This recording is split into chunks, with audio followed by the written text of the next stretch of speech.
how medieval medicine really worked.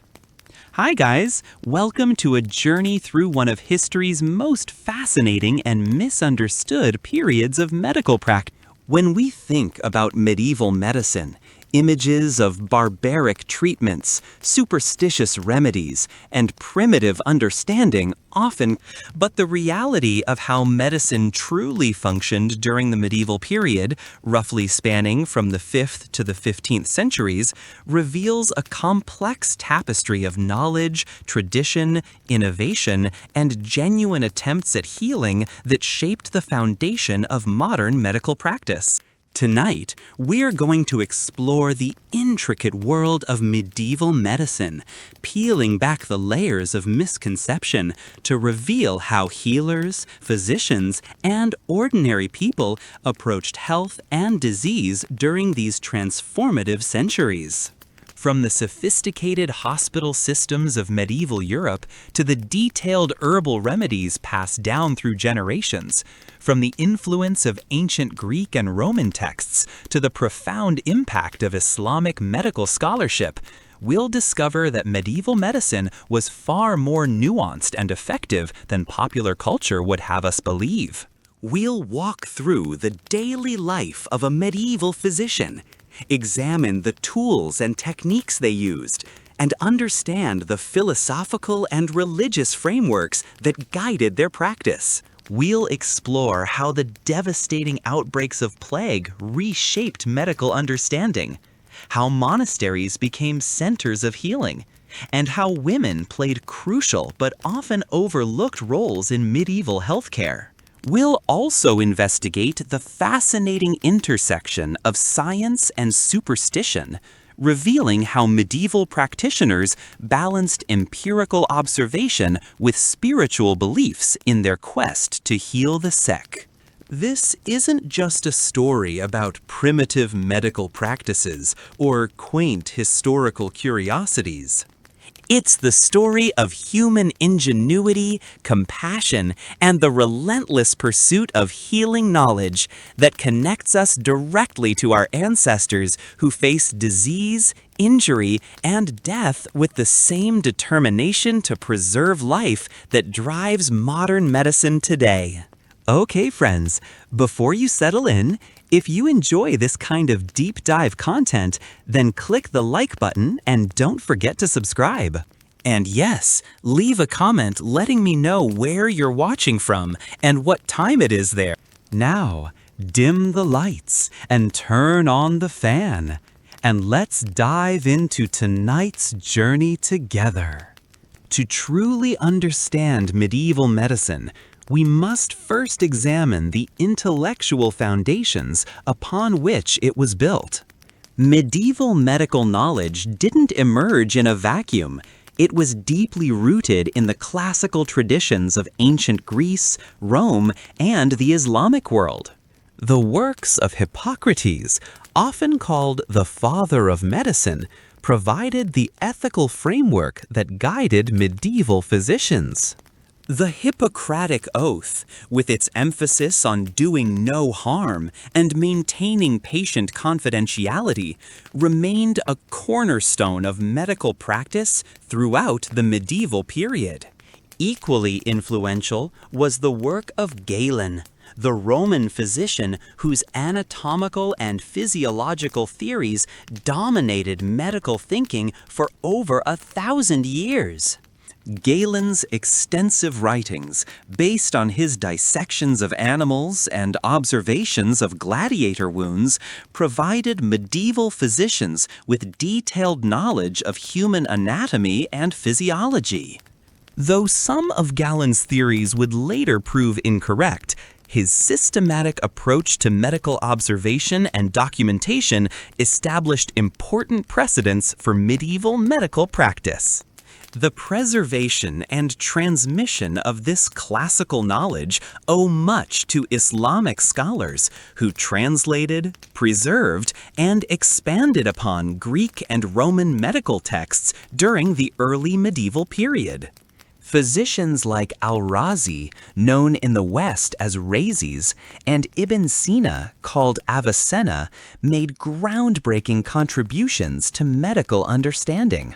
Al-Razi's detailed clinical observations of diseases like smallpox and measles provided medieval European physicians with invaluable diagnostic information. Ibn Sina's comprehensive medical encyclopedia, the Canon of Medicine, became a standard textbook in European medical schools for the translation movement that brought these Islamic medical works into Latin during the 12th and 13th centuries revolutionized European medical. Cities like Toledo in Spain became crucial centers where Arabic medical texts were translated into Latin, making the accumulated medical wisdom of the Islamic world accessible to. This intellectual exchange created a rich foundation of medical knowledge that medieval physicians could build upon. Medieval medical education was primarily conducted in cathedral schools and later in the emerging universities of Europe. The University of Salerno, established in the 9th century, is often considered the first medical school in Europe. Here, students studied the classical texts of Hippocrates, Galen, and the Islamic physicians, learning to diagnose diseases, understand anatomy, and prepare medication.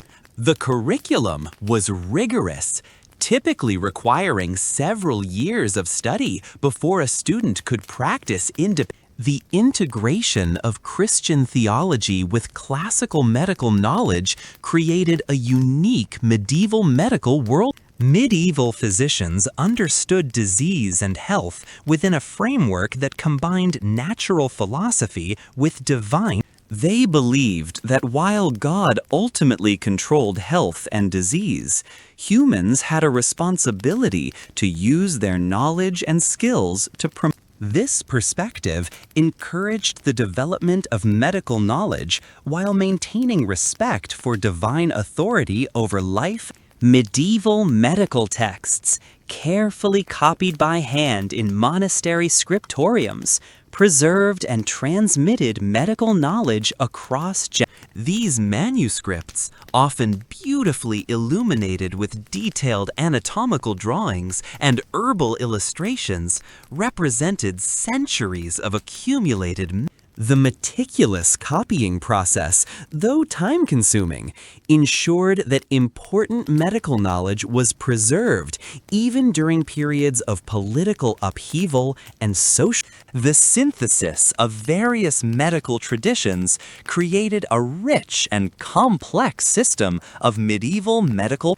Greek rational medicine, Islamic empirical observation, Christian theological framework, and folk healing traditions all contributed to the medieval physician's understanding of health. This integration of diverse knowledge sources gave medieval medicine a depth and sophistication that modern observers often underestimate. At the heart of medieval medical theory lay the ancient Greek concept of the four humors, a system that dominated medical thinking throughout the medieval period.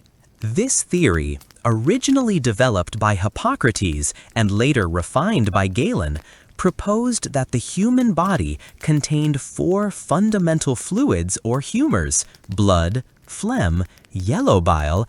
According to this theory, health depended on maintaining the proper balance among these four humors, while disease resulted from their imbalance. Each humor was associated with specific qualities and characteristics. Blood produced in the liver was considered hot and moist and was associated with a sanguine temperament characterized by optimism, sociability. Phlegm, originating in the brain and lungs, was cold and moist, linked to a phlegmatic temperament marked by calmness, thoughtfulness, and sometimes.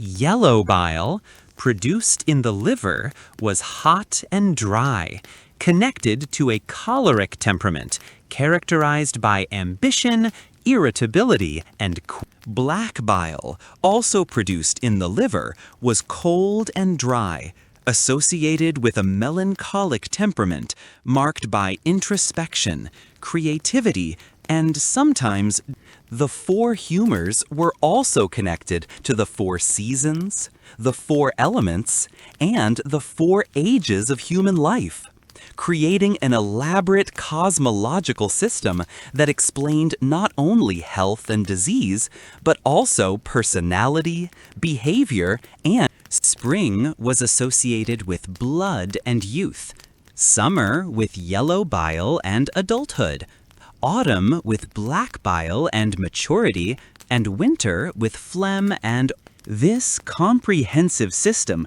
provided medieval physicians with a framework for understanding their patients' conditions within the broader context of natural cycles and diagnosis in the medieval humoral system relied heavily on careful observation of the patient's appearance, behavior, and bodily. Physicians examined the color and consistency of urine, the texture and temperature of the skin, the patient's pulse, and their emotional state to determine which humors were. The practice of uroscopy, or urine examination, became particularly sophisticated during the medieval. Physicians developed detailed charts showing different colors and consistencies of urine and what they indicated about the patient's humor.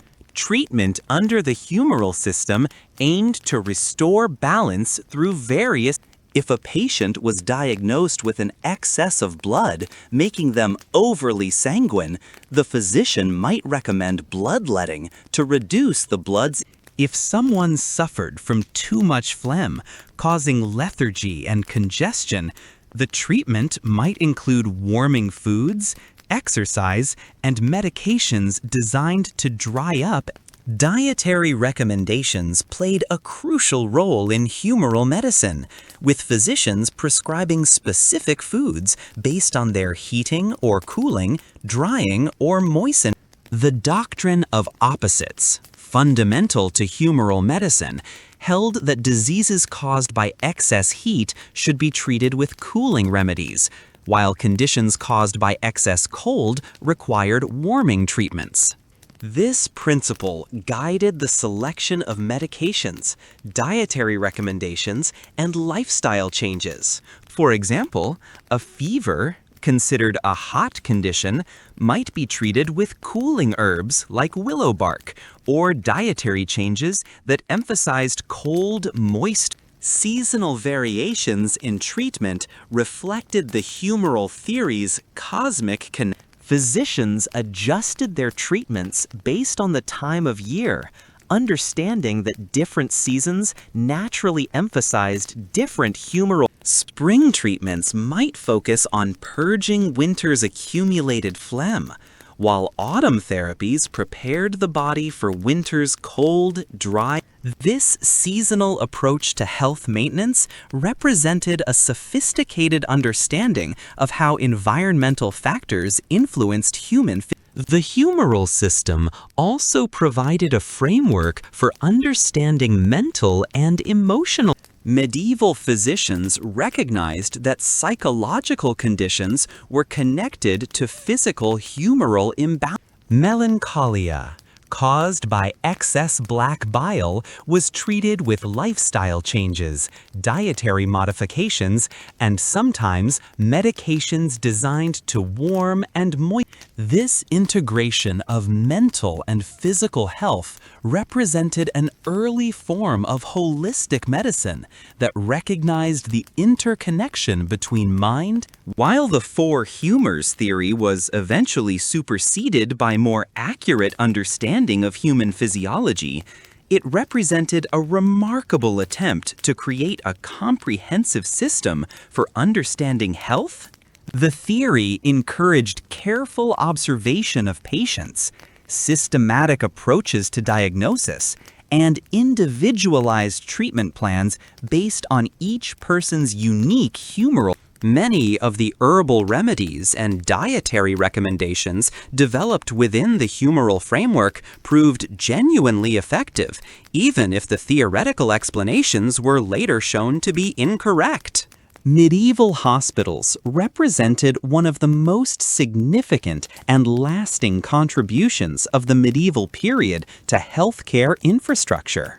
Contrary to popular misconceptions, these institutions were not merely places where the sick went to die, but rather sophisticated centers of healing that provided medical care, nursing, and support for the sick and the development of medieval hospitals reflected the Christian emphasis on charity and care for the needy, combined with practical medical knowledge and administration. The earliest medieval hospitals emerged from Christian monasteries, where monks had long provided hospitality to travelers and care.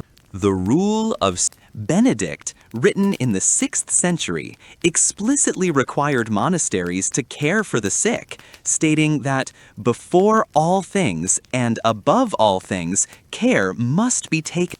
This religious mandate provided the moral and organizational foundation for medieval hospital. Monasteries like the famous Abbey of Monte Cassino in Italy became renowned centers of healing, combining spiritual care with practical. As medieval society became more urbanized, dedicated hospital buildings were constructed in major cities across Europe. The Hôtel Dieu in Paris, founded in the 7th century, became one of the largest and most influential hospitals in medieval. By the 13th century, it housed hundreds of patients and employed numerous physicians, surgeons. The hospital maintained detailed records of treatments, expenses, and patient outcomes, demonstrating a level of administrative sophistication that challenges stereotypes about medieval institutional management. The Knights Hospitaller, a military religious order founded during the Crusades, established hospitals throughout Europe and the Mediterranean world. Their hospital in Jerusalem could accommodate over 2,000 patients and was renowned for its advanced medical care and nursing. The Hospitallers developed detailed regulations for patient care, including requirements for clean bedding, proper nutrition, and skilled medical. Their hospitals served patients regardless of religion or social status, embodying Christian principles of universal care. Medieval hospital architecture reflected both practical medical needs and spiritual considerations. Hospital buildings typically included large wards with high ceilings for air circulation, separate areas for different types of patients, pharmacies for preparing medications, and gardens for growing medicinal herbs. Many hospitals featured chapels or altars where patients could participate in religious services, reflecting the medieval understanding that spiritual health was inseparable from physical. Nursing care in medieval hospitals was provided primarily by religious orders, both male and these nurse monks and nurse nuns received training in basic medical care, medication administration, and patient. They maintained detailed schedules for patient care, ensuring that patients received regular meals, medications, and attention throughout the day. And the dedication and skill of these religious nurses often made the difference between life and death for hospital. Medieval hospitals also served important social functions beyond medical. They provided shelter for travelers, care for orphans, and support for the elderly and disabled. Some hospitals specialized in particular conditions or populations, such as leper hospitals that cared for patients with leprosy, or hospitals specifically for pilgrims traveling to religious shrines. This specialization allowed for the development of expertise in treating particular conditions and caring for specific populations. The funding of medieval hospitals came from various sources, including donations from wealthy patrons, church revenues, and sometimes royal or municipal support. Many hospitals owned extensive lands and properties that provided ongoing income for their operation. The economic sustainability of these institutions required careful management and long-term planning, skills that medieval hospital administrators developed to a Medieval hospitals maintained extensive libraries of medical texts and often served as centers of medical.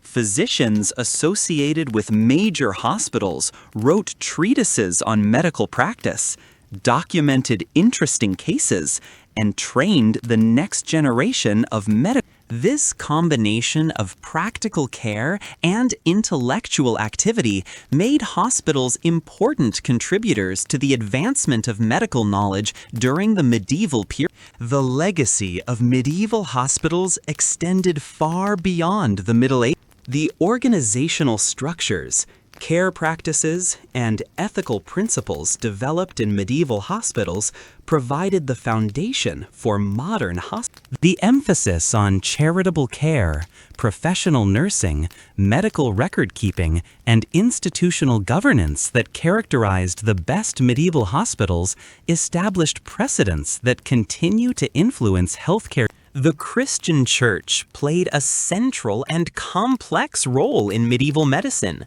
serving simultaneously as a source of healing, a repository of medical knowledge, and sometimes an obstacle.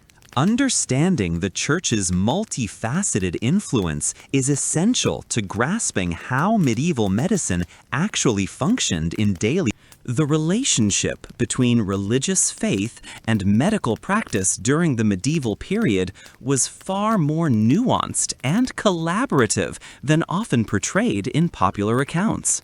Christian theology provided the ethical framework within which medieval medicine operated. The concept of charity, central to Christian teaching, motivated the establishment of hospitals, the care of the sick poor, and the development of nursing orders dedicated to healing.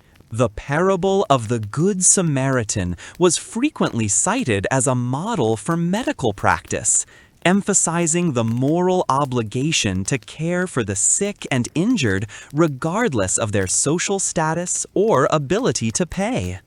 This Christian emphasis on charitable care ensured that medical services were available to segments of the population who might otherwise have been neglected. Monasteries served as crucial centers of medical learning and practice throughout the medieval period. Monks copied and preserved ancient medical texts, maintained herb gardens for medicinal plants, and operated infirmaries for their communities and surrounding populations. The monastery of St. Mary, Gaul in Switzerland, for example, maintained detailed plans showing sophisticated medical facilities, including a physic garden with labeled medicinal plants and a hospital complex designed for efficient patient care. These monastic centers preserved medical knowledge through the turbulent early medieval period when many other institutions collapsed. The Church's emphasis on education led to the establishment of cathedral schools and later universities, where medical knowledge was taught and advanced. The University of Paris, founded under church auspices, became one of Europe's premier medical schools.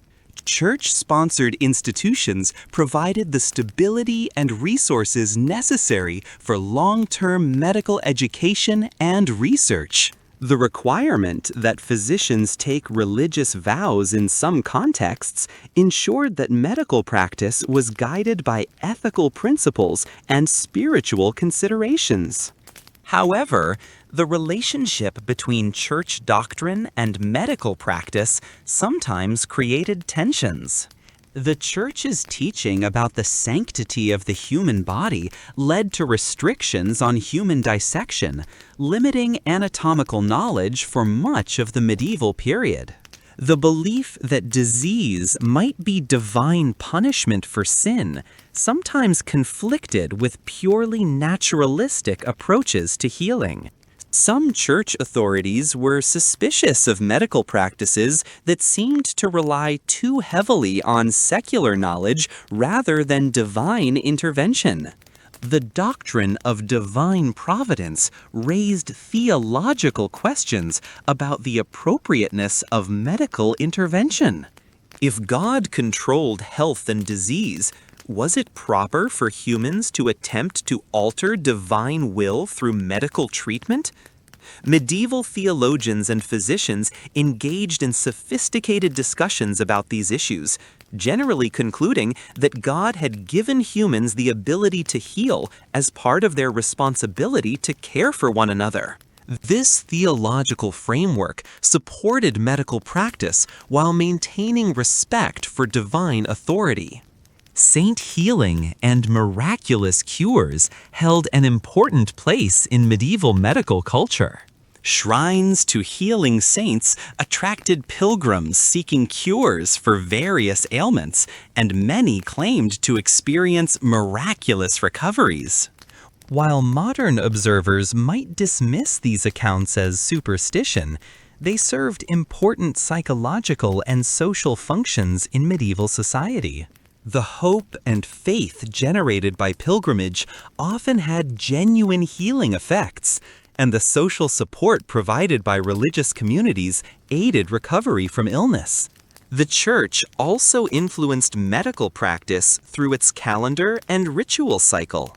Fasting periods, feast days, and seasonal observances affected dietary practices and lifestyle patterns that had direct implications for health. Church regulations about food consumption, sexual behavior, and daily routines created a framework for healthy living that complemented medical recommendations. The integration of religious observance with health practices reflected the medieval understanding that spiritual and physical well-being were closely connected. Women's religious orders made particularly significant contributions to medieval medicine. Orders like the Beguines, semi-religious communities of women, often specialized in caring for the sick and preparing medications. These women developed considerable expertise in herbal medicine, nursing care, and hospital administration. Their contributions were essential to the functioning of medieval healthcare systems, even though their work was often under-recognized in formal medical literature. The Church's attitude toward medical practice evolved considerably during the medieval period. Early Christian suspicion of secular learning gradually gave way to greater acceptance of natural philosophy and medical knowledge. By the later medieval period, many clergy members were also trained physicians, and the boundaries between religious and medical authority had become increasingly. This evolution reflected the Church's growing confidence that medical knowledge and religious faith could coexist. Medieval people faced a wide array of diseases and health challenges, many of which are unfamiliar to modern populations living in developed. Understanding these common ailments and their treatments provides insight into both the medical challenges of the medieval period and the resourcefulness of medieval physicians.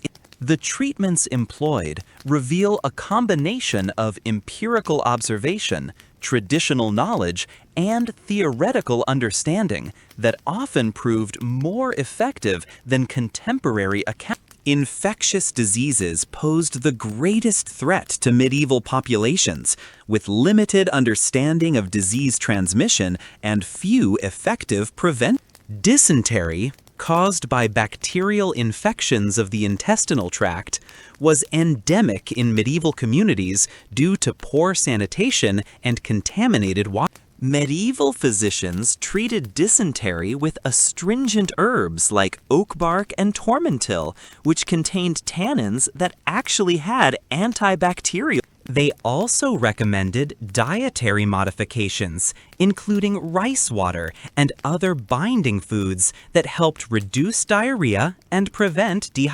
Respiratory ailments were common, particularly during cold, damp seasons when people lived in close quarters with poor.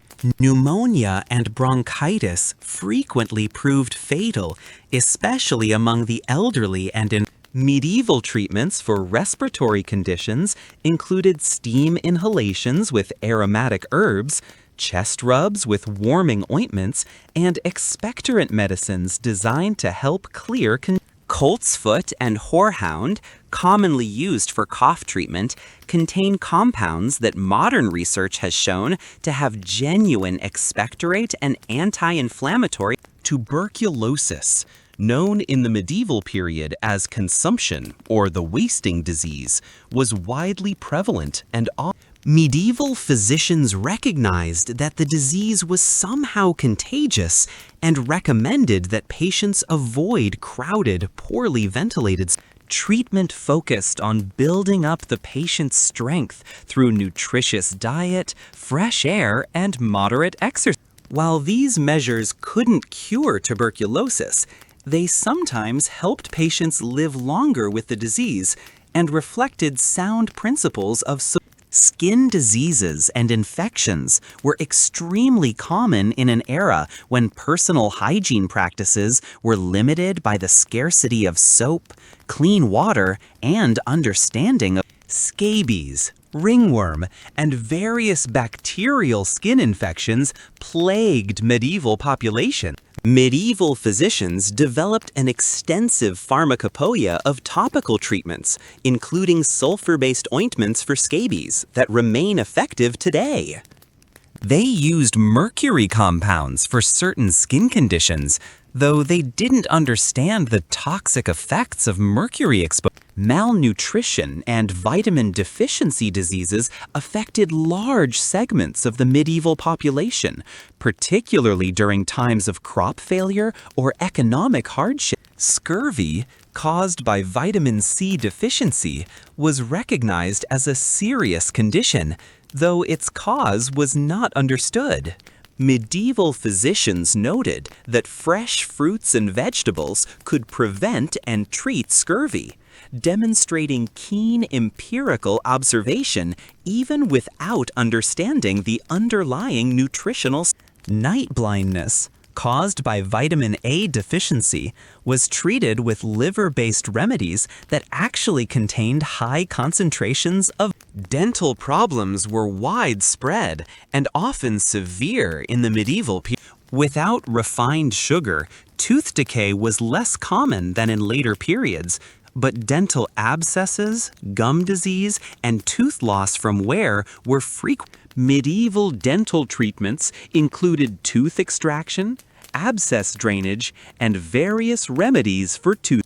Clove oil, commonly used for dental pain, contains eugenol, which modern dentistry still uses as a local anesthetic and antiseptic. Injuries from accidents, violence, and warfare required immediate and often sophisticated medical intervention. Medieval physicians and surgeons developed considerable skill in treating wounds, fractures, and other traumatic. They used honey and wine as antiseptics, not knowing about bacteria, but observing that these substances helped prevent wounds. Honey's natural antimicrobial properties made it genuinely effective for wound care, while wine's alcohol content provided some antiseptic. Arthritis and joint pain affected many medieval people, particularly those engaged in heavy physical. Medieval treatments included warm baths, massage with aromatic oils, and internal remedies containing. Willow bark contains salicin, a compound related to aspirin, making these treatments genuinely effective for reducing inflammation. The medieval understanding of arthritis as a condition caused by cold, dampness, and excessive physical strain was remarkable. Digestive disorders were common, often related to dietary practices, food preservation methods, and periodic food. Medieval physicians developed sophisticated understanding of digestive function and employed various remedies for stomach pain, nausea, and digestive irritation. Ginger, widely used for nausea and stomach upset, contains compounds that modern research has confirmed to be effective Fennel and caraway seeds, commonly used for digestive problems, have genuine carminative properties that help relieve gas and mental health conditions, understood within the framework of humoral theory, were recognized as serious medical conditions requiring. Medieval physicians distinguished between different types of mental illness and developed various music therapy, occupational therapy, and environmental modifications were commonly employed alongside herbal medicine. While the theoretical understanding was limited, many of the therapeutic approaches reflected genuine insights into the importance of environmental factors and social support in mental health. The medieval approach to herbal medicine represented one of the most sophisticated and effective aspects of medieval medical. Drawing on centuries of accumulated knowledge from classical antiquity, Islamic medical traditions, and folk practices, medieval herbalists developed an extensive understanding of plant medicines that often proved remarkable. The systematic study and application of herbal remedies reflected careful empirical observation combined with theoretical understanding of how different plants affected human. Medieval herb gardens were carefully planned and maintained spaces that served as living pharmacies for communities, monasteries, and individual. These gardens typically contained dozens of different medicinal plants, each chosen for specific therapeutic properties and carefully cultivated to ensure optimal. The famous plan Gall Monastery shows a detailed herb garden with 16 different medicinal plants, each clearly labeled and positioned according to its growing requirements and frequency. The classification and preparation of herbal medicines involved sophisticated understanding of plant properties and pharmaceutical. Medieval herbalists recognized that the same plant could have different effects depending on which part was used, when it was harvested, and how. They distinguished between roots, leaves, flowers, and seeds, understanding that each might contain different concentrations of active. Timing of harvest was crucial, with many herbs gathered at specific seasons or even times of day when their medicinal properties were believed to be strong. Preparation methods for herbal medicines included various techniques that maximized therapeutic effect. Infusions and decoctions extracted water-soluble compounds from plant materials, while oil-based preparations captured fat-soluble. Medieval practitioners developed methods for making tinctures using wine or other alcoholic substances, creating concentrated preparations that could be stored for extended. Distillation techniques learned from Islamic alchemists allowed for the production of essential oils and aromatic waters with potent medicinal. The doctrine of signatures, while not scientifically accurate, guided medieval herbalists in their selection of plants for specific. This theory held that plants bore physical signs indicating their medicinal uses, such as heart-shaped leaves for heart conditions or yellow flowers for liver.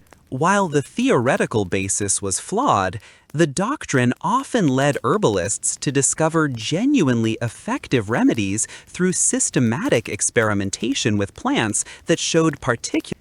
Digestive herbs formed a major category in medieval herbal medicine, reflecting the frequency of gastrointestinal problems in medieval.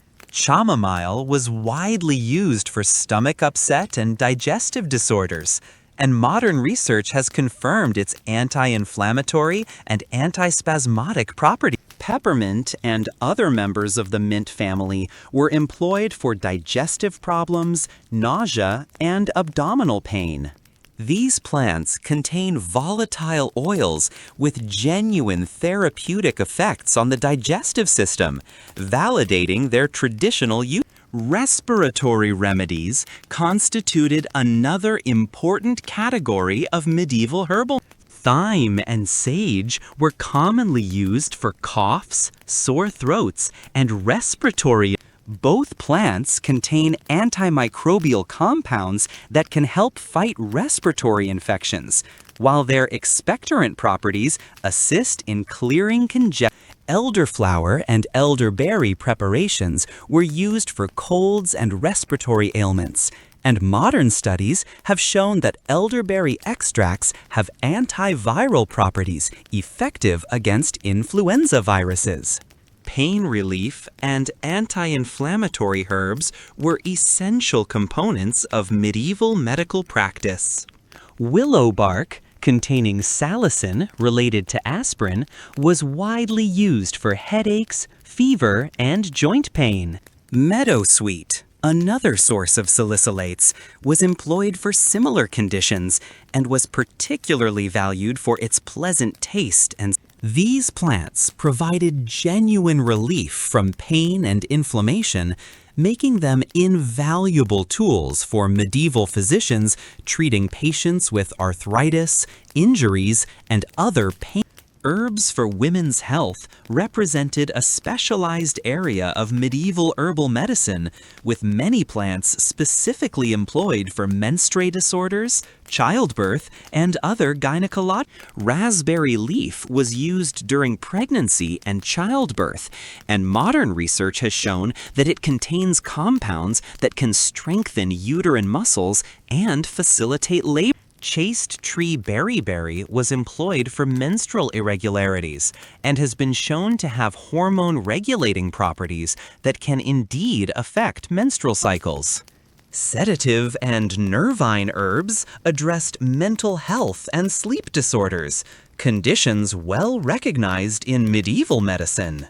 Valerian root was widely used for anxiety and insomnia, and modern pharmacological studies have confirmed its sedative and anxiolytic property. Lemon balm and lavender were employed for nervous conditions and stress, both containing compounds with genuine calm. These herbs provided medieval people with effective means of managing stress, anxiety, and sleep disorders. The preservation and storage of herbal medicines required considerable skill, and medieval herbalists developed techniques for drying, storing, and preserving plant materials to maintain their potency throughout. They understood that exposure to light, moisture, and air could degrade medicinal compounds, and they developed storage methods that minimized the clay pots, wooden boxes, and fabric bags were used to store different types of herbal preparations, with each method chosen to preserve specific types of. Quality control in medieval herbal medicine relied on sensory evaluation and empirical. Experienced herbalists could assess the quality and potency of plant materials by their appearance, smell, taste, and they developed standards for determining when herbs were properly dried, how long they could be stored, and which preparations were most. This knowledge was typically passed down through apprenticeship systems that ensured continuity of expertise across generations. Surgery during the medieval period was far more advanced and sophisticated than popular stereotypes. Medieval surgeons, working without modern anesthesia or antiseptic techniques, nonetheless achieved remarkable success in treating injuries, performing operations, and their methods were based on careful observation, accumulated experience, and adaptation of classical surgical knowledge to practice. Understanding medieval surgical practice reveals both the limitations and the surprising capabilities of medical practitioners working under challenging. The social status of medieval surgeons was generally lower than that of physicians, reflecting the period's preference for intellectual over man. However, skilled surgeons were highly valued and could achieve considerable wealth and The distinction between physicians and surgeons was not absolute, and many medical practitioners combined both. Master surgeons often established schools where they trained apprentices in surgical techniques, ensuring that knowledge and skills were passed down through generations. Wound treatment represented the most common type of medieval surgery, given the frequency of injuries from accidents, violence, and medieval surgeons developed sophisticated techniques for cleaning wounds, controlling bleeding, and promoting. They understood the importance of removing foreign objects, debris, and damaged tissue from wounds, and they had various tools designed. Cauterization with hot irons was used to stop severe bleeding and seal blood vessels, a technique that was often life-saving despite its pain. The medieval understanding of anatomy, while limited by restrictions on human dissection, was more extensive than often. Surgeons learned anatomy through treating wounds and injuries, observing the internal structure of the human body through trauma. They developed detailed knowledge of blood vessels, muscle structure, and organ placement that guided their surgical interventions. The rediscovery and translation of ancient anatomical texts, particularly those of Galen, provided additional knowledge that informed surgical instruments used during the medieval period were remarkably sophisticated and special. Medieval surgeons possessed an array of knives, probes, forceps, and other tools designed for specific. These instruments were often beautifully crafted and maintained with great care, reflecting their importance to surgical. The quality and variety of surviving medieval surgical instruments demonstrate the advanced level of surgical technique and the investment that practitioners made in. Cataract surgery was one of the most advanced procedures performed during the medieval surgeons developed techniques for displacing cataracts by pushing the clouded lens away from the visual field, a procedure called. While this technique didn't remove the cataract, it could restore partial vision and was performed with remarkable skill. The success rate for cataract surgery was relatively high, and the procedure was widely practiced throughout medieval Europe and the. Bone setting and fracture treatment represented another area of medieval surgical Medieval surgeons understood the principles of bone alignment and developed techniques for setting fractures and maintaining proper position. They used various types of splints and bandages to immobilize fractured bones, and they recognized the importance of proper nutrition and care during the healing process. Archaeological evidence suggests that many medieval fractures healed well, indicating effective treatment techniques. Trepanation, the surgical removal of bone from the skull, was performed during the medieval period for various conditions, including head injuries and mental disorder. While the theoretical understanding of brain function was limited, medieval surgeons developed considerable skill in performing this dangerous procedure. Archaeological evidence shows that many patients survived trepanation, with clear signs of bone healing around the surgery. The fact that this complex procedure was attempted and often successful demonstrates the advanced level of medieval surgical. Obstetric and gynecological surgery represented a specialized area of medieval surgical practice, often performed by women practitioners. Caesarean sections were occasionally performed, usually as a last resort to save a child's life when the mother had all. Medieval practitioners developed techniques for treating various gynecological conditions, including procedures for difficult childbirth and techniques for addressing complications of pregnancy. Pain management during medieval surgery relied on various herbal preparations, and opium, when available, was used for severe pain, though its scarcity made it a luxury. More commonly available were herbal preparations containing alcohol, which provided some analgesic. Mandragora and other plants with narcotic properties were sometimes used, though their effects were unpredictable. Medieval surgeons also relied on speed and skill to minimize the duration of painful procedures. Post-operative care in medieval surgery emphasized wound cleaning, proper nutrition. Medieval surgeons understood that infection was a major threat to surgical recovery, though they didn't understand the bacterial causes of. They used various antiseptic substances, including wine, honey, and aromatic herbs, which often provided genuine antimicrobial. The medieval emphasis on rest and proper nutrition during recovery reflected sound principles of surgical. The training of medieval surgeons involved lengthy apprenticeships with experienced. Students learned through observation, practice, and gradually increasing responsibility for.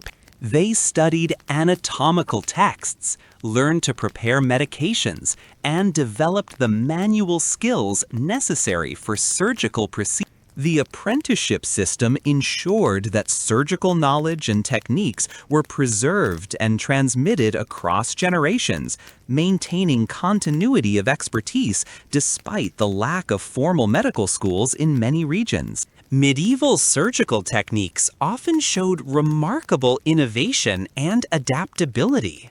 Surgeons developed specialized procedures for specific conditions and adapted their techniques based on experience and observation.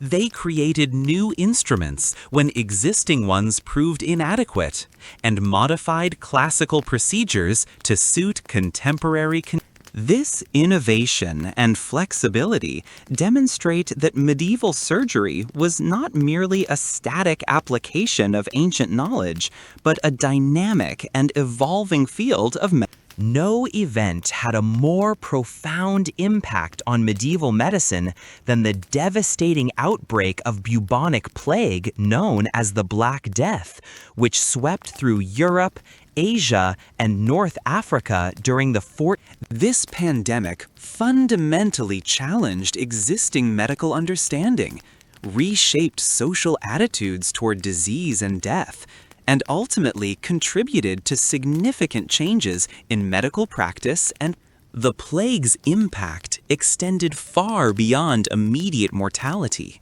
influencing every aspect of medieval medical culture and. The Black Death arrived in Europe around 1347, carried by merchant ships from the east that harbored infected rats and.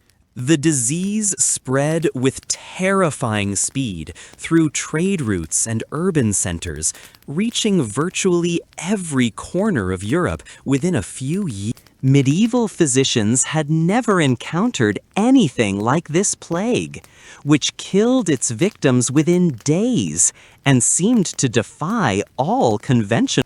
The mortality rate was staggering, with some communities losing between 30 and 60% of their.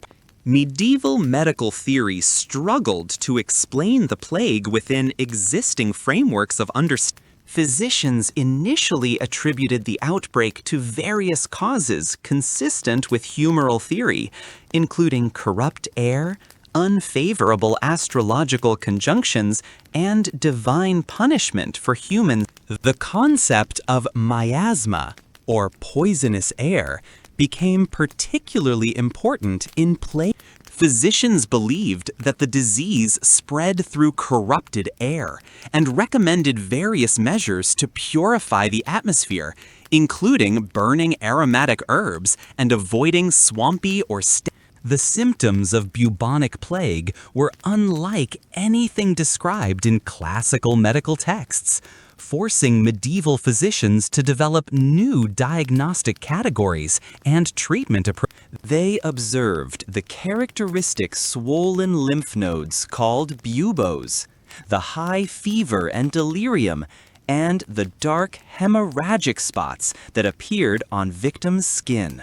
These symptoms didn't fit neatly into existing disease categories, challenging physicians to expand their diagnostic understanding and develop new treatment protocols. Treatment attempts for the plague revealed both the limitations and the resourcefulness of medieval. Physicians tried various approaches based on humoral theory, including bloodletting to reduce excess blood, purging to eliminate corrupt humors, and the application of poultices to draw poison. They experimented with theriac, a complex compound medication containing dozens of ingredients, including viper's flesh, which was believed to counteract.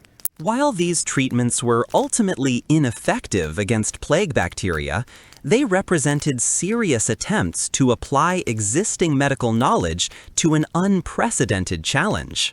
The plague's rapid spread and high mortality rate forced medieval communities to develop new approaches to public health and disease prevention. Cities began implementing quarantine measures, isolating suspected plague victims, and restricting movement during outbreaks. The concept of quarantine, derived from the Italian practice of holding ships in port for 40 days before allowing them to unload, represented one of the first systematic approaches to disease control in Europe. These measures often proved effective in slowing plague transmission, even though the underlying mechanism of disease spread was not.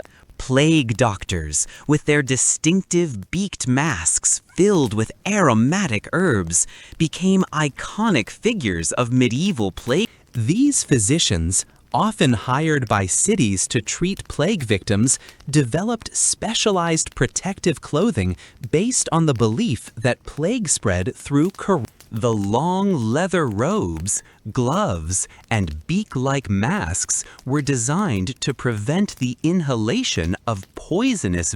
While the germ theory was unknown, these protective measures sometimes provided genuine protection by creating physical barriers between physicians and infected. The social and psychological impact of the plague profoundly affected medieval medical practice. The failure of traditional treatments and the massive scale of mortality undermined confidence in established medical. Some people turned to religious explanations and remedies, seeking salvation through prayer, pilgrimage, and others embraced fatalistic attitudes, believing that medical intervention was useless against divine punishment. These responses reflected the profound challenge that the plague posed to medieval worldviews and medical. The plague also accelerated changes in medical education and the massive mortality among clergy and educated physicians created urgent needs for new medical practitioners. Medical training programs were established or expanded to meet these needs, often with shortened curricula that emphasized practical skills over theory. This practical focus contributed to a gradual shift away from purely theoretical medicine toward more empirical approaches based on direct observation and economic disruptions caused by plague mortality affected the practice of medicine in various ways. The scarcity of physicians allowed surviving practitioners to command higher fees and greater social status. At the same time, the impoverishment of many communities limited access to expensive medical treatments, forcing physicians to develop simpler, more affordable approaches to healthcare. These economic pressures contributed to the growth of folk medicine and self-treatment practices among populations who could no longer afford professional medical.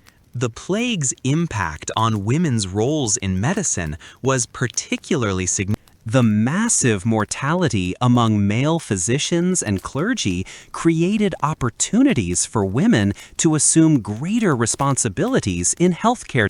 Women's traditional roles as family healers and herb gatherers became more formally recognized during and after plague outbreaks. Some women established themselves as successful medical practitioners, taking advantage of the reduced competition and increased demand for health. Scientific observation during plague outbreaks contributed to gradual changes in medical understanding. Physicians who carefully documented plague symptoms, treatments, and outcomes began to question some aspects of classical medicine. They noticed that certain treatments consistently failed, while others occasionally seemed. This empirical approach, forced by the urgent need to find effective plague treatments, contributed to a gradual shift toward more scientific methods in. The plague's periodic return in subsequent centuries continued to influence medieval. Each outbreak provided opportunities for physicians to refine their understanding of the disease and develop more effective responses. Later medieval medical texts show increasing sophistication in plague diagnosis and treatment, reflecting accumulated experience from multiple epidemics. The recurring nature of plague outbreaks also led to the development of more systematic approaches to epidemic disease recovery and rebuilding efforts after major plague outbreaks often included improvements to medical infrastructure. Communities that had experienced devastating mortality invested in better hospitals, expanded medical training, and improved sanitation. These investments reflected growing recognition of the importance of medical preparedness and public health measures in preventing or mitigating future epidemics. The long-term impact of the plague on medieval medicine extended well beyond the immediate crisis. The disease's challenge to existing medical authority contributed to greater questioning of classical texts and traditional. This skeptical attitude helped prepare the ground for the medical innovations of the later medieval period and the Renaissance. The plague experience also demonstrated the importance of practical public health measures, laying groundwork for more systematic approaches to disease prevention and community health. Medical education during the medieval period underwent significant development and sophistication, evolving from informal apprenticeship systems to structured university programs that establish the foundation for modern medical. The emergence of medical schools and the standardization of medical curricula represented major advances in the systematic transmission of medical knowledge and the professional development of physicians. Understanding medieval medical education reveals how knowledge was preserved, expanded, and transmitted across generations of practitioners. The earliest centers of medieval medical education were often associated with monasteries and cathedral schools, where religious communities preserved and studied ancient medical texts. These institutions maintained libraries containing the works of classical authors like Hippocrates, Galen, and later Islamic physicians such as Al-Razi and Ibn. Monks and clergy who studied these texts often became the primary medical practitioners for their communities, combining religious duties with healthcare. The School of Salerno, established in southern Italy during the 9th century, represents one of the most important developments in medieval medical education. This institution, sometimes called Europe's first university, attracted students from across Europe and the Mediterranean. Salerno's curriculum combined classical Greek and Roman medical knowledge with Islamic medical scholarship and practical clinical. The school's location in southern Italy, where Greek, Islamic, and Latin cultures intersected, made it an ideal center for synthesizing diverse medical. The translation movement of the 12th and 13th centuries revolutionized medical education by making Islamic medical works available in centers like Toledo in Spain became crucial hubs where Arabic medical texts were translated into Latin, dramatically expanding the available body of medical. This influx of new texts required revision of medical curricula and training programs to incorporate the latest developments in medical. Students now had access to more sophisticated anatomical knowledge, pharmaceutical information, and university medical schools that emerged during the 12th and 13th centuries established more formal and standardized approaches to medical. The University of Paris, University of Bologna, and other major institutions developed structured medical curricula that required several years of study before graduation. These programs typically began with basic liberal arts education, including grammar, rhetoric, logic, arithmetic, geometry, astronomy, and music, providing students with the intellectual foundation necessary for advanced medical study. The medical curriculum at medieval universities was heavily based on textual study of classical and Islamic. Students spent considerable time reading and memorizing the works of Hippocrates, Galen, Avicenna, and other medical authorities. This textual approach ensured that students received comprehensive grounding in medical theory, but it sometimes limited exposure to practical clinical. Lectures were the primary method of instruction, with professors reading and commenting on authoritative texts while students listened and practical training in medieval medical education was often limited, but not entirely.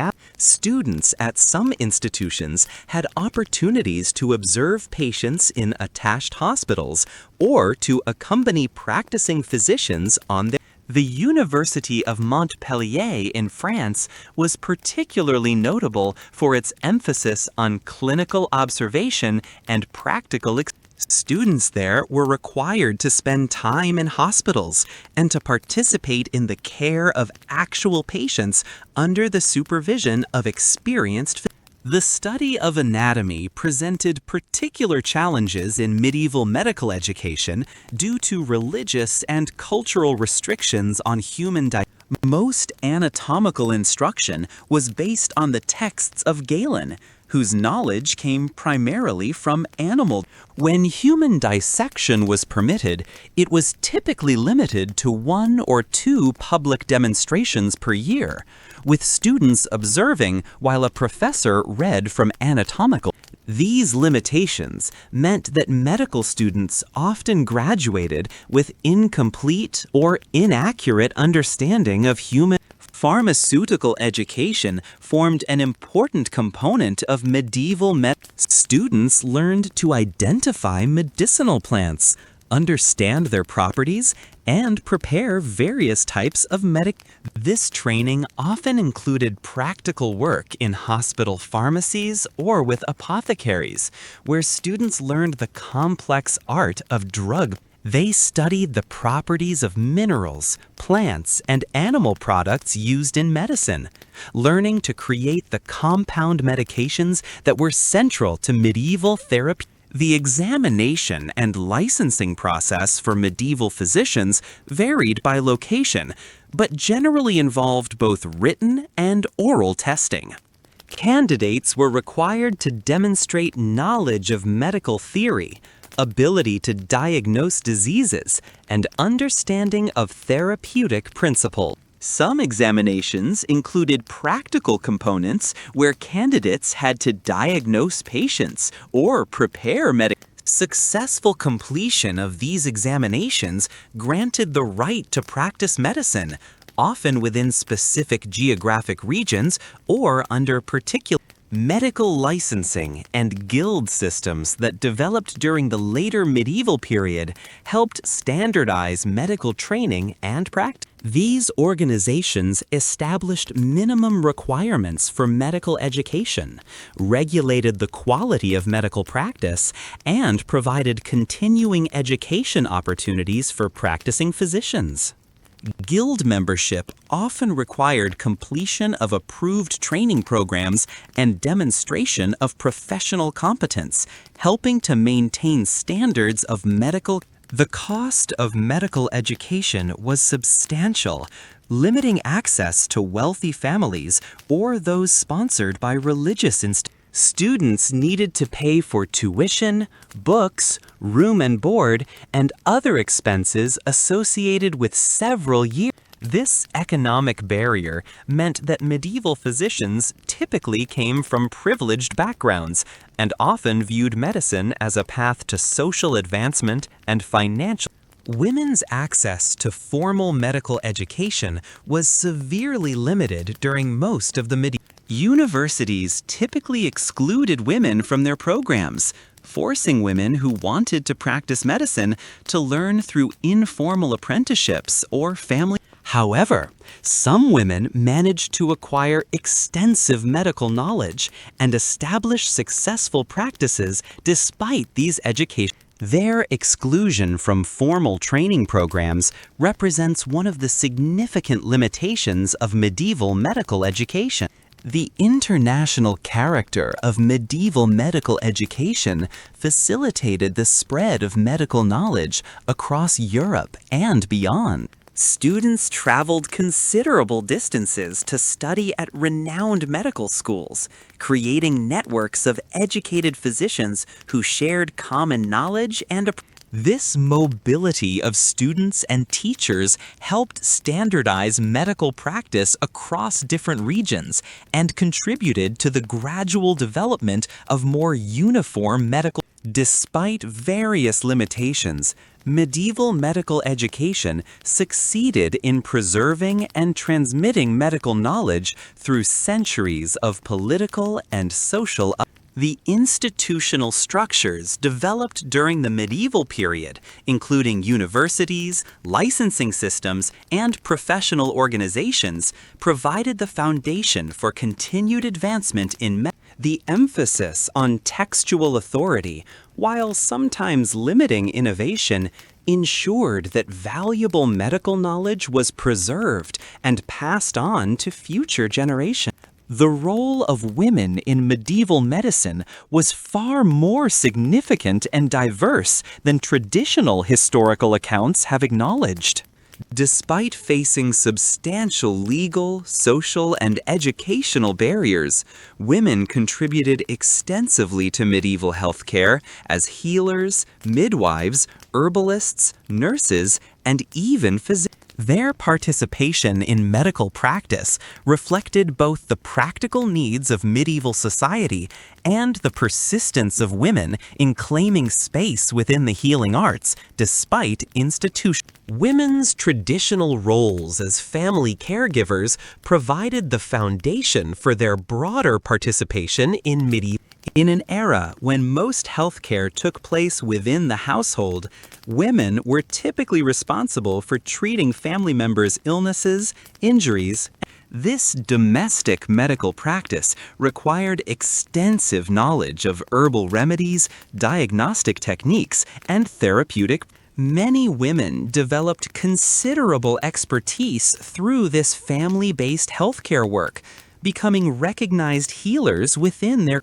Midwifery represented one of the most important and widely accepted areas of women's medical practice. Throughout the medieval period, childbirth remained almost exclusively within women's domain, with male physicians rarely involved except in the most difficult. Midwives possessed detailed knowledge of pregnancy, labor, and delivery, and they often served multiple generations of families within.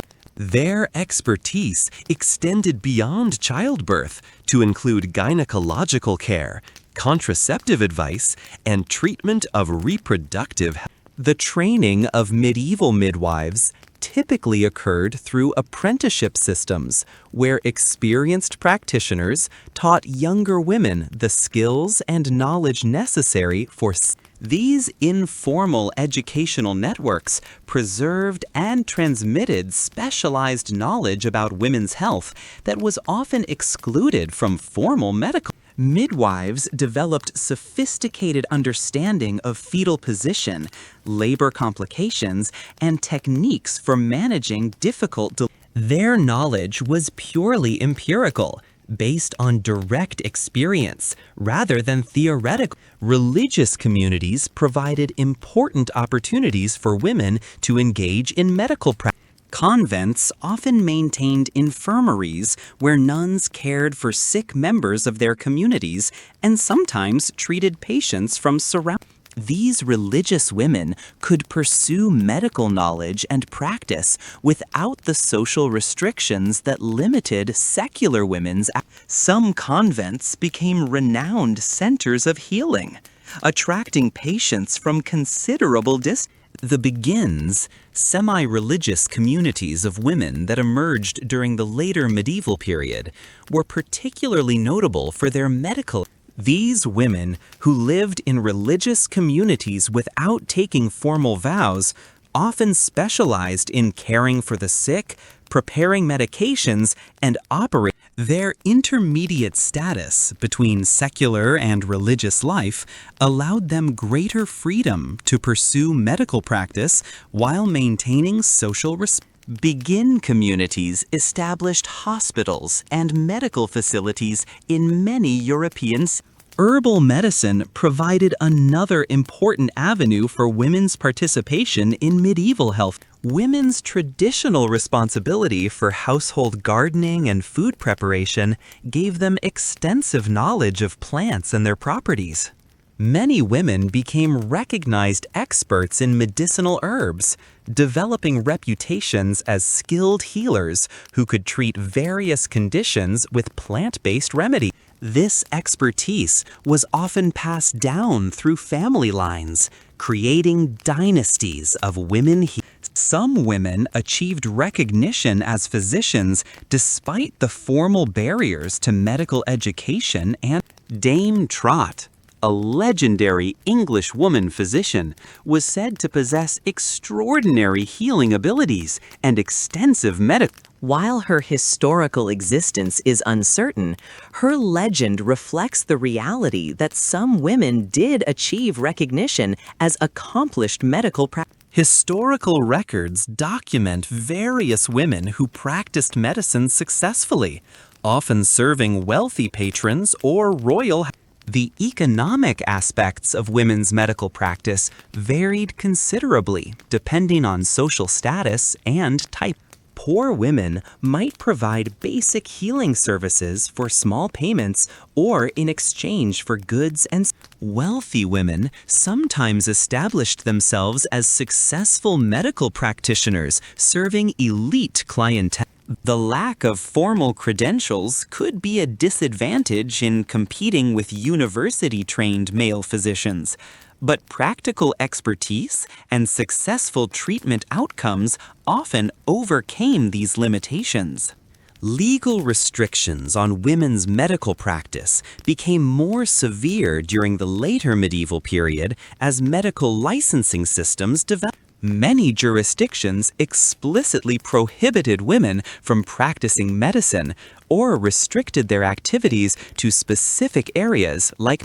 These legal barriers were often motivated by economic competition from male physicians rather than concerns about the quality of women's. However, Enforcement was often inconsistent, and many women continued to practice despite official prohibitions. The medical knowledge possessed by medieval women was often quite sophisticated, encompassing understanding of anatomy, physiology, and therapeutics that rivaled or exceeded that of formally trained male. Women practitioners developed expertise in areas like gynecology and pediatrics, where they had extensive practical experience. Their knowledge of herbal medicine was often more detailed and practical than that found in formal medical texts, reflecting generations of accumulated experience. Women's medical practice often emphasized holistic approaches that considered the patient's social, emotional, and spiritual well-being alongside physical. This comprehensive approach reflected women's broader social roles and their understanding of the interconnections between different aspects. Women healers frequently provided counseling, emotional support, and practical assistance alongside medical treatment, addressing the full range of their patients. The documentation of women's medical activities was often limited because their practice was considered less prestigious than that of male. Many accomplished women healers left no written records of their methods or achievements, and their contributions were often overlooked in formal medical. This documentation gap has led to systematic underestimation of women's contributions to medieval medicine, a problem that modern historical scholarship is working to correct. Despite facing significant obstacles, women's participation in medieval medicine was essential to the healthcare system's functioning.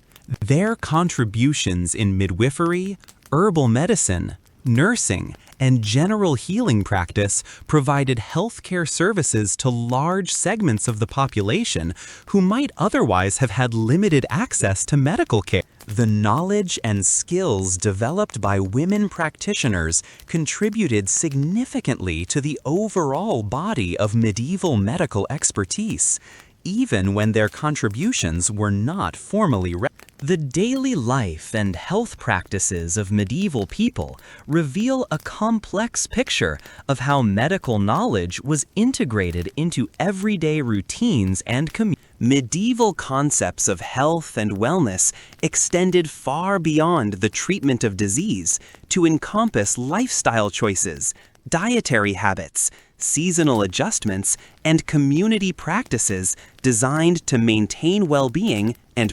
understanding these daily health practices provides insight into the practical application of medieval medical knowledge and the ways ordinary people worked to preserve. Medieval understanding of health was fundamentally holistic, recognizing connections between physical, mental, and spiritual. Daily routines were structured around maintaining balance in all aspects of life, reflecting the influence of humoral theory and religious teachings about. People understood that their daily choices regarding food, exercise, sleep, and social interactions directly affected their health, and they developed elaborate systems for maintaining optimal balance. Dietary practices in medieval daily life were closely connected to medical theory and seasonal availability of food. The medieval understanding of food as medicine meant that meal planning involved careful consideration of each food's heating or cooling properties and its effects on the body's humoral balance. People adjusted their diets seasonally, eating warming foods during cold months and cooling foods during hot. This seasonal dietary adjustment reflected sophisticated understanding of how environmental conditions affected human physiology. The medieval daily schedule was often organized around health-promoting activities and the maintenance of proper. People typically rose early and retired early, following natural light patterns that supported healthy. Meals were timed to optimize digestion and energy levels throughout. Work periods were balanced with rest intervals, and physical activity was incorporated into daily routines through necessary labor and transportation. Personal hygiene practices, while different from modern standards, reflected genuine concern for health and medieval people understood that cleanliness could prevent disease, though they didn't understand the bacterial basis of it. They bathed regularly when facilities and resources permitted, used aromatic herbs to freshen breath and prevent body odor, and maintained clean clothing. Public bathhouses in many medieval cities provided opportunities for regular bathing and social. Seasonal health practices were central to medieval daily life, with people adjusting their routines, diets, and activities according to the time of year. Spring was considered a time for purging winter's accumulated phlegm through dietary changes and herbal remedies. Summer required cooling practices and protection from excessive heat. Autumn involved preparation for winter through food preservation and strengthening. Winter emphasized warming foods and activities to maintain body heat, and community health practices created social support systems that promoted individual and collective. Neighbors shared knowledge about herbal remedies, childcare techniques, and health maintenance. Community festivals and gatherings provided opportunities for social interaction that supported mental and emotional. Religious observances created rhythms of rest and celebration that balanced work with rejuvenation. Occupational health was a significant concern in medieval daily life, with people recognizing that different types of work posed specific health. Farmers developed techniques for preventing back injuries and managing the physical demands of agriculture. Craftsmen understood the health hazards associated with their trades and developed protective practices. Merchants and travelers had strategies for maintaining health during long journeys and exposure to different. Child health practices reflected sophisticated understanding of children's unique needs and vulnerabilities. Medieval parents recognized that children required different foods, activities, and care than adults. They developed feeding practices that supported healthy growth and development, understood the importance of play and exercise for children, and created protective practices to reduce children's exposure to dangerous diseases. And the management of chronic conditions in medieval daily life required ongoing attention and lifestyle modification. People with arthritis developed daily routines that minimized joint pain and maintained mobility. Those with digestive problems adjusted their diets and eating schedules to manage. Individuals with recurring conditions learned to recognize early warning signs and implement preventive. Elder care practices in medieval communities reflected understanding that aging brought unique health challenges requiring specialized. Older adults adjusted their diets to easier to digest foods, modified their activity levels to accommodate reduced strength and mobility, and often relied on family and community support for assistance with daily. The integration of elders into family and community life provided social support that contributed to their overall well. Stress management and emotional health were addressed through various medieval daily practices. Prayer and meditation provided psychological support, and music, storytelling, and other cultural activities offered emotional outlet and community. Physical activities like walking, dancing, and games provided both exercise and. These practices reflected understanding that mental and emotional health were essential components of overall well. Pregnancy and reproductive health were managed through daily practices that supported maternal and Pregnant women adjusted their diets to include foods believed to support fetal development, modified their activities to reduce risks, and participated in community support networks that provided advice.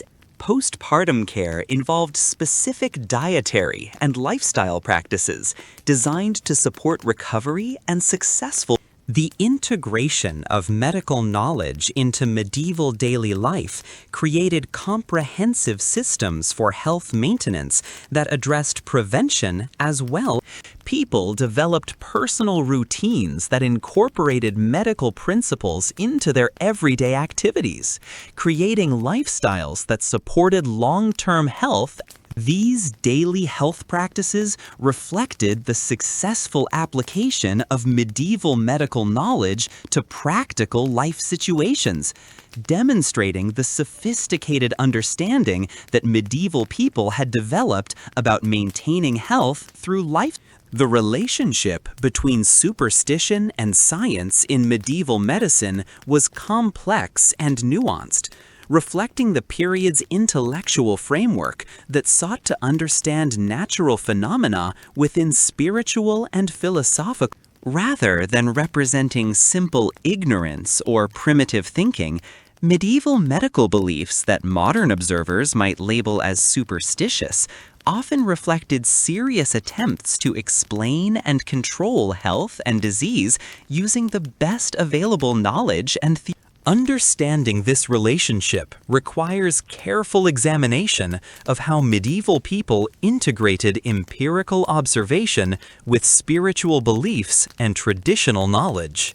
Astrology played a significant role in medieval medical practice, not as mere superstition, but as a sophisticated system for understanding the relationship between cosmic forces and medieval physicians believed that planetary movements and stellar configurations influenced human physiology, particularly the balance of humors that determined health. And astrological knowledge was considered essential for proper medical practice, influencing decisions about when to perform surgery, administer medications, and the medieval concept of critical days in illness was based on careful observation of disease patterns combined with astrological. Physicians noted that many illnesses followed predictable courses, with crisis points occurring at specific. They developed elaborate systems for predicting these critical days, combining empirical observation of patient symptoms with calculations based on the moon's phases and planetary. While the astrological explanations were incorrect, the underlying observations about disease progression often proved. Magical practices in medieval medicine often served important psychological and social functions that supported. Rituals surrounding medication preparation and administration helped establish patient confidence in treatments, while healing ceremonies provided community support that the use of amulets, charms, and blessed objects reflected belief in spiritual influences on health. But these practices also provided psychological comfort that could genuinely contribute to the doctrine of signatures, which held that plants bore physical signs indicating their medicinal uses, represented an attempt to systematize herbal medicine within a spiritual. While the theoretical basis was flawed, this doctrine encouraged systematic experimentation with medicinal plants and led to the discovery of genuinely effective. Medieval herbalists who followed the doctrine of signatures often developed extensive practical knowledge about plant medicines through careful observation, and prayer and religious healing practices were integrated with natural medicine rather than competing. Medieval physicians and patients understood spiritual and physical healing as complementary rather than contradictory. Many medical treatments included prayers or religious rituals alongside physical remedies, reflecting the belief that effective healing addressed spiritual as well as this integrated approach often provided genuine benefits by reducing anxiety, providing social support, and encouraging positive attitudes toward. The medieval understanding of disease causation included both natural and supernatural explanations, with practitioners attempting to address all possible causes. While physicians recognized natural causes like poor diet, bad air, and physical injury, they also considered spiritual factors like sin, demonic influence, and divine. This comprehensive approach led to treatment strategies that addressed multiple potential causes, often providing more thorough care than purely naturalistic approaches. Empirical observation in medieval medicine was often embedded within spiritual or theoretical frameworks that modern observers might consider. However, medieval practitioners were keen observers of natural phenomena and often drew accurate conclusions about cause and effect. Their observations about the effectiveness of particular treatments, the progression of diseases, and the factors that influenced healing outcomes provided valuable medical knowledge, even when their explanatory theory. The placebo effect, though not understood in modern terms, played an important role in medieval medicine. The elaborate rituals, impressive terminology, and authoritative manner of medieval physicians often inspired patient confidence that contributed. The medieval emphasis on the physician's character, wisdom, and spiritual authority helped establish therapeutic relationships that supported recovery through psychological mechanisms that complement. Divination practices used in medieval medical diagnosis, such as examining urine colors or interpreting patient dreams, often incorporated genuine medical observation within spiritual. While the interpretive systems were based on incorrect theories, the underlying observations sometimes provided useful diagnostic. Medieval physicians who practiced uroscopy developed detailed knowledge about urine characteristics and their relationship to various diseases, knowledge that proved medically valuable despite the flawed theoretical. The medieval integration of natural magic with medicine reflected sophisticated understanding of the psychological and social dimension. Practices that modern observers might dismiss as purely superstitious often served important functions in establishing healer authority, patient confidence, and community support for healing. These practices recognized that effective healing required attention to emotional and social factors as well as physical. The development of natural philosophy during the later medieval period began to establish clearer distinctions between empirical observation and spiritual.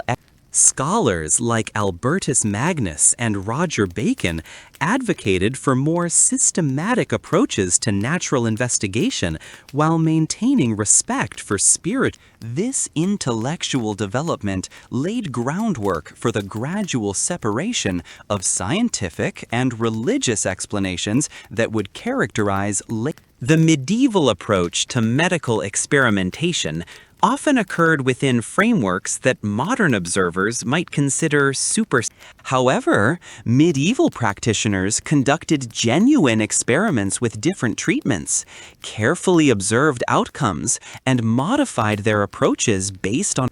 Their experimental methods were often embedded within spiritual or theoretical contexts, but the underlying commitment to testing and observation reflected genuine science. The preservation of medical knowledge during the medieval period often depended on institutions and practices that combined spiritual and practical. Monasteries that maintained medical libraries and herb gardens preserved both empirical medical knowledge and spiritual healing. This institutional framework ensured that valuable medical information survived periods of political and social disruption, even when it was preserved within religious. The legacy of medieval medical beliefs reveals the complex relationship between observation, theory, and practice in the development of medicine. Many practices that medieval people considered essential proved to have genuine therapeutic value, while others that seemed scientifically sound proved. The medieval experience demonstrates that the relationship between rational investigation and traditional belief is often more complex than simple oppositions between science and superstition.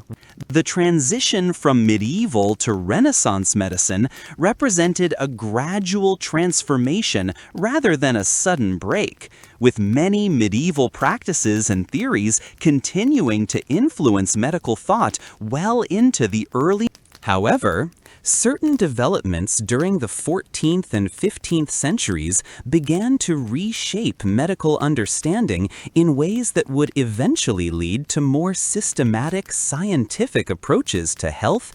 Understanding this transitional period reveals how medieval medical traditions evolved and adapted to new intellectual and social conditions. The rediscovery and improved translation of classical medical texts during the later medieval period provided physicians with more accurate versions of ancient authorities and previously unknown works.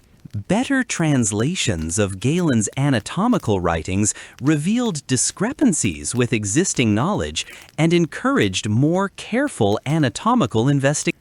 The recovery of complete versions of Hippocratic texts provided alternative medical perspectives that challenged some aspects of medieval medical.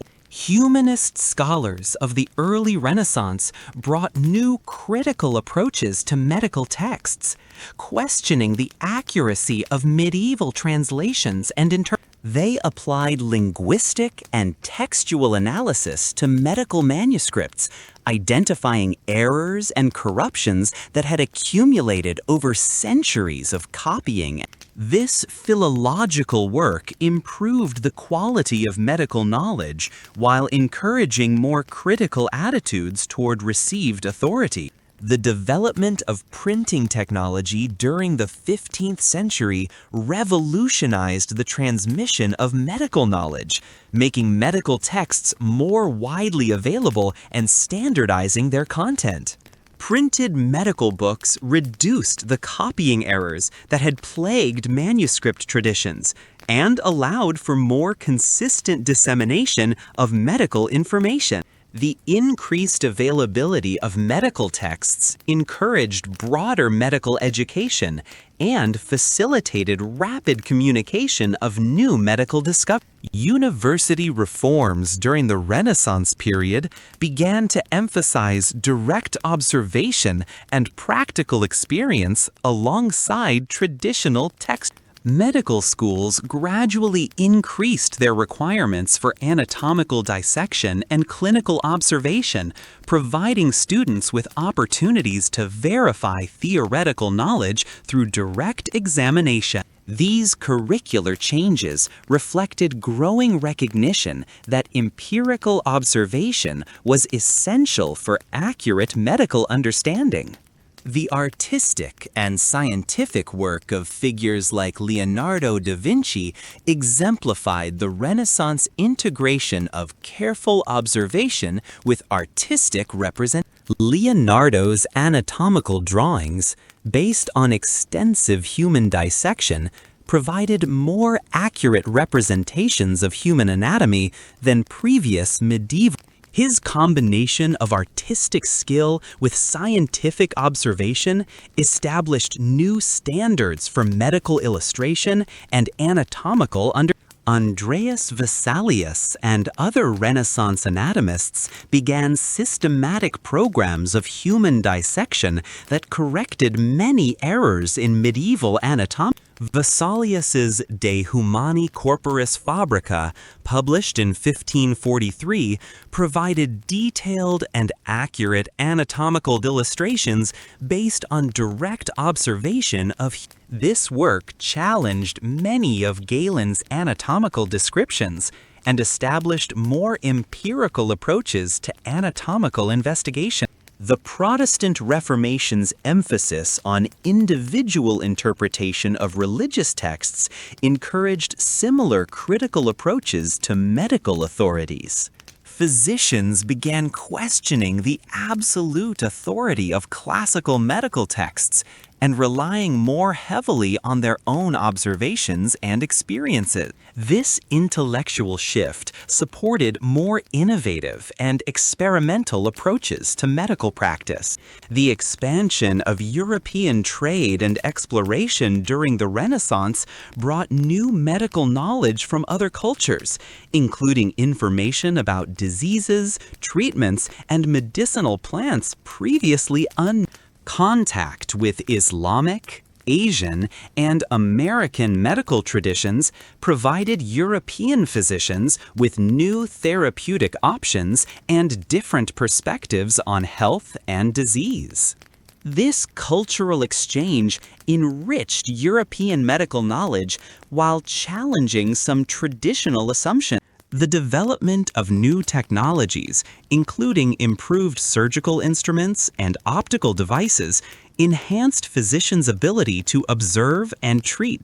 Better surgical tools allowed for more precise and successful operations, while early microscopes provided new ways of examining biological. These technological advances supported more detailed and accurate medical investigations. The emergence of new diseases, including syphilis, which appeared in Europe during the late 15th century, challenged existing medical theories and physicians had to develop new diagnostic categories and therapeutic strategies for conditions not described in classic. These challenges encouraged more flexible and experimental approaches to medical practice. The gradual separation of surgery from medicine during the Renaissance period reflected growing recognition of the value of manual skills and practical. Surgical practitioners gained greater respect and social status as their techniques became more sophisticated and successful. This development helped establish more balanced approaches to medical education that valued both theoretical knowledge and practical. The Renaissance emphasis on mathematical and mechanical explanations for natural phenomena began to influence medical thinking, encouraging physicians to seek quantitative and mechanical explanations for physiological processes. This intellectual shift laid groundwork for later developments in medical science that would emphasize measurement, experimentation, and mechanical models of body function. Chemical and alchemical investigations during the Renaissance contributed to better understanding of drug preparation and the properties of medicinal substances. Early chemical research improved pharmaceutical techniques and provided new therapeutic options, while also encouraging more systematic approaches to understanding how medicines worked in the human. The growing influence of secular authorities in medical regulation and education reduced the dominance of religious institutions in medical. Universities became more independent of church control. Professional medical organizations gained greater authority, and medical practice became increasingly regulated by civil rather than religion. These institutional changes supported more diverse and innovative approaches to medical education. The Renaissance transformation of medical knowledge occurred gradually, with many medieval practices and theories persisting alongside newer.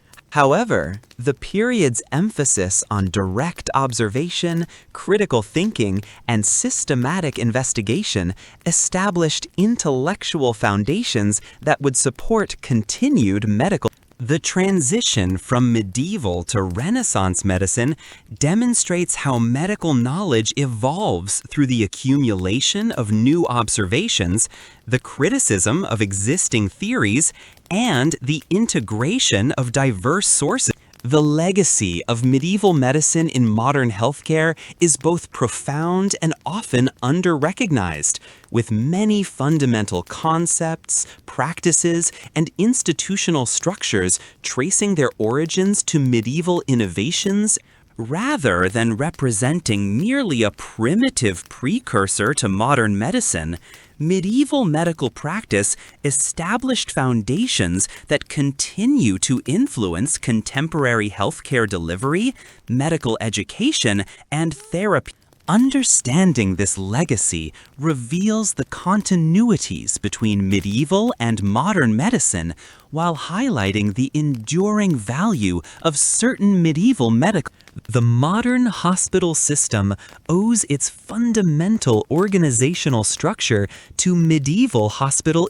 The concept of dedicated buildings for medical care, systematic nursing practices, medical record keeping, and charitable healthcare delivery all emerged during the medieval hospitals established precedents for professional healthcare administration, standardized patient care procedures, and the integration of medical treatment with social services that remain central to modern hospital operations. Pharmaceutical practices developed during the medieval period laid groundwork for modern drug development and regulation. Medieval emphasis on systematic classification of medicinal substances, standardized preparation techniques, and quality control measures influenced the development of modern pharmacology. Many herbal remedies identified and refined during the medieval period have been validated by modern scientific research, contributing to contemporary pharmaceutical development. The medieval integration of mental and physical health treatment anticipated modern holistic approaches to healthcare. Medieval recognition that psychological, social, and spiritual factors influenced physical health prefigured contemporary understanding of the biopsychosocial model of health and disease. Medieval therapeutic approaches that addressed multiple dimensions of patient well-being provided precedents for modern integrative and patient-centered care models. Medical education systems established during the medieval period created institutional structures that continue to shape contemporary medical training. The medieval development of structured curricula, apprenticeship systems, professional licensing, and continuing education requirements established precedents that remain central to modern medical education. Medieval emphasis on combining theoretical knowledge with practical experience continues to influence medical school design and physician training programs. The medieval development of medical specialization laid groundwork for modern specialty medical practice. Medieval recognition that different conditions required specialized knowledge and skills led to the emergence of surgical specialists, obstetric practitioners, and experts in particular diseases. This specialization trend, begun in the medieval period, evolved into the complex specialty structure that characterizes modern medicine. Ethical frameworks developed during the medieval period continue to influence modern medical ethics and professional behavior. Medieval emphasis on charitable care, patient confidentiality, and professional competence established ethical principles that remain central to contemporary medical practice. The medieval integration of religious and secular ethical considerations provided foundations for modern discussions about medical ethics and professional responsibility.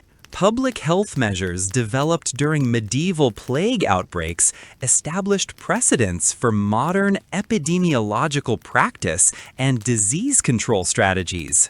Medieval quarantine procedures, community health regulations, and systematic approaches to epidemic management provided models that influenced the development of modern public health systems. Medieval recognition that community-wide measures were necessary to control disease transmission anticipated modern population health approaches. The medieval development of medical literature and documentation practices established foundations for modern medical communication and knowledge sharing.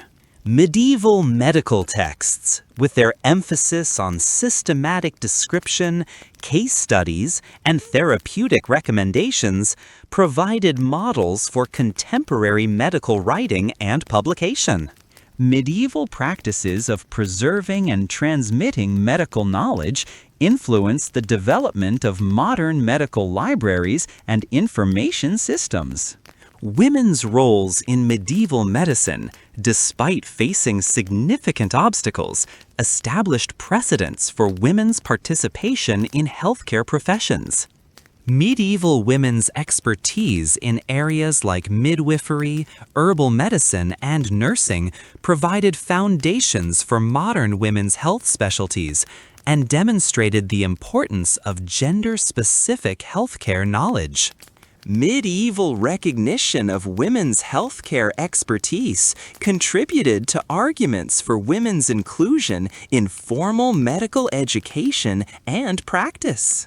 The medieval emphasis on individualized patient care and attention to patient comfort anticipated modern patient-centered care approaches. Medieval recognition that effective treatment required attention to individual patient characteristics, preferences, and circumstances provided precedents for contemporary emphasis on personalized medicine and patient autonomy. Medieval therapeutic approaches that considered the whole person rather than just symptoms influenced modern holistic care models. Medieval surgical techniques and innovations contributed to the development of modern surgical practice. Medieval surgical instruments, operative procedures, and post-operative care practices provided foundations for modern surgical development. Medieval surgical training methods, emphasizing apprenticeship and graduated responsibility, influenced modern surgical education approaches. The medieval integration of natural and spiritual healing approaches provided precedents for modern integrative medicine practices that combine conventional medical treatment with complementary therapeutic approaches. Medieval recognition that healing involved multiple dimensions of human experience anticipated modern understanding of the importance of addressing psychological, social, and spiritual aspects of health alongside physical symptoms. Medieval contributions to anatomical and physiological knowledge, despite their limitations, established observational methods and descriptive approaches that influenced the development of modern medical science. Medieval anatomical texts and illustrations provided foundations for later scientific investigation, while medieval physiological theories encouraged systematic thinking about body function that contributed to modern understanding. The medieval development of medical terminology and diagnostic categories created vocabulary and classification systems that continue to influence modern medical language. Many medical terms originated during the medieval period, while medieval diagnostic frameworks provided precedents for modern disease classification systems. Medieval approaches to medical description and categorization established linguistic and conceptual foundations that remain embedded in contemporary medical practice. Medieval recognition of the importance of medical research and investigation, even within limited theoretical frameworks, established precedents for modern medical research methods. Medieval physicians' careful documentation of treatments and outcomes, systematic comparison of different therapeutic approaches, and gradual modification of practice based on experience provided early models for clinical research and evidence-based practice. The medieval understanding of the relationship between environment and health anticipated modern environmental health approaches. Medieval recognition that air quality, water purity, climate, and living conditions affected human health provided precedents for modern environmental medicine and public health environmental protection efforts. Medieval environmental health practices demonstrated early understanding of the connections between human health and environmental quality. Medieval medical practices that emphasized prevention and health maintenance provided precedents for modern preventative medicine and wellness approaches. Medieval attention to diet, exercise, lifestyle modification, and environmental factors in maintaining health anticipated contemporary emphasis on prevention and health promotion. Medieval recognition that preventing disease was preferable to treating established illness influenced modern public health and preventive care strategies. The medieval development of medical institutions, professional organizations, and regulatory systems established organizational structures that continue to influence modern healthcare governance. Medieval medical guilds, licensing systems, and professional standards provided models for modern medical professional organizations and regulatory bodies. Medieval approaches to medical quality assurance and professional accountability established precedents that remain relevant to contemporary healthcare regulation. As we conclude our journey through the fascinating world of medieval medicine, we can see that this period was far from the primitive, superstition-dominated era that popular culture often portrays.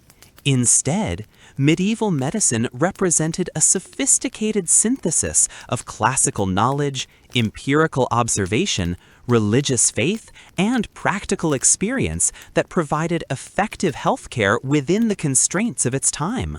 The physicians, surgeons, midwives, herbalists, and other healers of the medieval period faced enormous challenges with creativity, dedication, and genuine scientific curiosity. The medieval period saw the establishment of hospitals, the development of medical education systems, the preservation and expansion of medical knowledge, and the creation of public health measures that provided foundations for modern healthcare. Medieval practitioners made genuine discoveries about human anatomy, developed effective treatments for many conditions, and established ethical and professional standards that continue to influence medical practice today.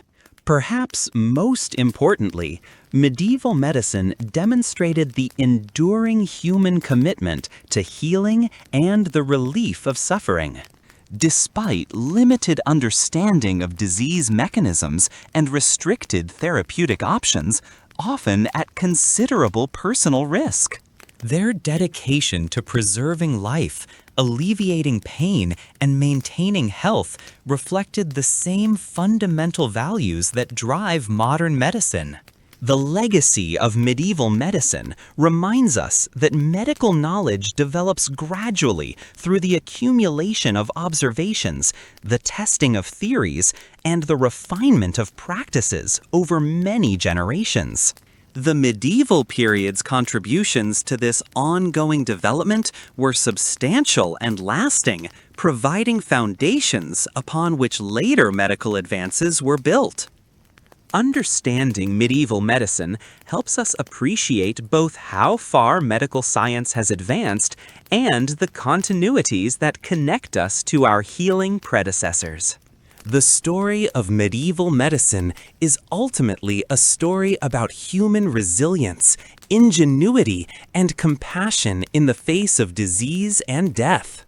It reminds us that the quest for healing knowledge and the commitment to caring for the sick represent some of humanity's most noble and enduring characteristics.